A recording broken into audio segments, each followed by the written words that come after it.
தமிழக மக்களுக்கு தாயும் தந்தையுமாக விளங்குபவர் முதல்வர் ஸ்டாலின்.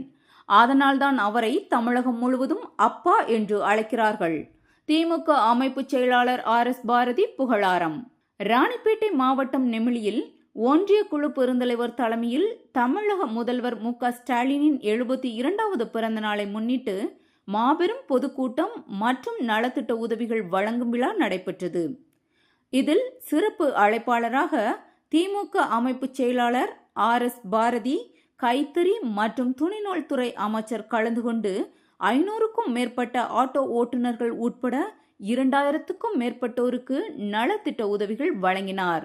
கூட்டத்தில் பேசிய RS பாரதி, தாய் தந்தையரை இழந்து தவிக்கும் 50,000 குழந்தைகளுக்கு மாதந்தோறும் 2000 ரூபாய் உதவித்தொகை அளித்து தாயாகவும் தந்தையுமாக விளங்கியவர்தான் நம்முடைய முதல்வர் ஸ்டாலின். அதனால்தான் அவரை தமிழகம் முழுவதும் அப்பா என்று அழைத்து மகிழ்கின்றனர். இந்தி படிக்க வேண்டும் என்று தெரிவிக்கும் பாஜகவினர்களுக்கு ஆங்கிலம் பேசவே தெரியாது. பாஜகவில் வெங்கைய நாயுடு, அருண் ஜெட்லி தவிர மீதமுள்ளவர்களுக்கு ஆங்கிலம் தெரியாது என்று குற்றம் சாட்டினார். மேலும் வருகின்ற 2026 சட்டமன்ற தேர்தலில் மீண்டும் திமுக ஆட்சி அமையும் என RS பாரதி உறுதி அளித்துள்ளார். ஜோதி, தமிழ்ச்செல்வன், ஒன்றிய கழக நகர கழக அத்தனை செயலாளர்களும் நான் அனைவரோடு 2 கலந்தவன் என்ற காரணத்தினால் இளைஞரணியின் அமைப்பாளர், ஆற்காடு சட்டமன்ற உறுப்பினர் அருமை சகோதரன் JL ஈஸ்வரப்பன் அவர்களே, மாநில சுற்றுச்சூழல் அணியின் துணை செயலாளர், என் பாசத்திற்கு மரியாதைக்கு உரிய எதற்காகவும் விட்டுத்தர மாட்டோம். தமிழ்நாடு போராடும்,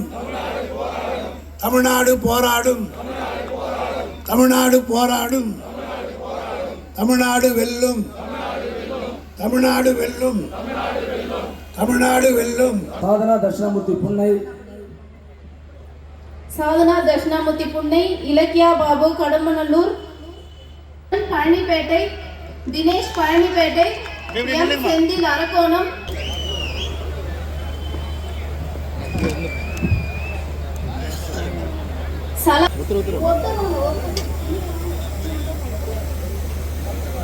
தனலட்சுமி சிவா நெமிலி.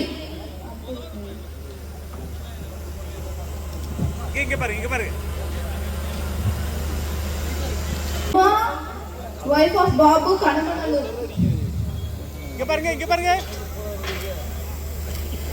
பூவரசன்.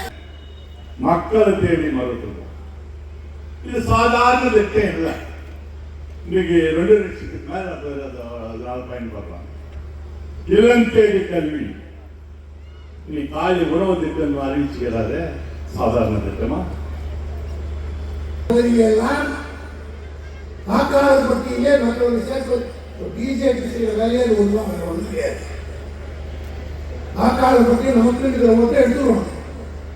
போன பார்லிமெண்ட் எலெக்ஷன்ல நான் பெற்ற அனுபவத்தையே சொல்றேன். இஸ்லாமியர்கள் வாழ்கிற பகுதியில் ஒவ்வொரு பூத்துக்கு 200 கோடி முதல் முறையாக அண்ணா பட்ஜெட்டை தாக்கல் செய்த போது இந்தியன் எக்ஸ்பிரஸ் எழுதியது tapping the rich and tapping the poor. பணக்காரர்களிடத்தில் வாங்கி ஏழைக்கு கொடுக்கிற பட்ஜெட் அண்ணாவுடைய பட்ஜெட் என்று அன்றைக்கு பாராட்டினார். அதற்கு பிறகு அதாவது MK ஸ்டாலினுடைய பட்ஜெட்டை தான் நாம் விமர்சித்த பத்திரிகை கூட தினமலர் கூட அந்த அளவுக்கு சிறப்பான பட்ஜெட்டை தொடர்ந்து நம்மளுடைய நிதியை ஒன்றிய அரசு நிதி ஒதுக்கியிருக்காரு. ஆனா ஒன்றிய நிதியை வாங்கறதுக்கு என்ன நடவடிக்கை எடுத்து சட்ட ரீதியாக அப்படிங்கிறத யோசனை பண்ணிட்டு இருக்கோம். அதெல்லாம் நடவடிக்கை எடுப்போம்.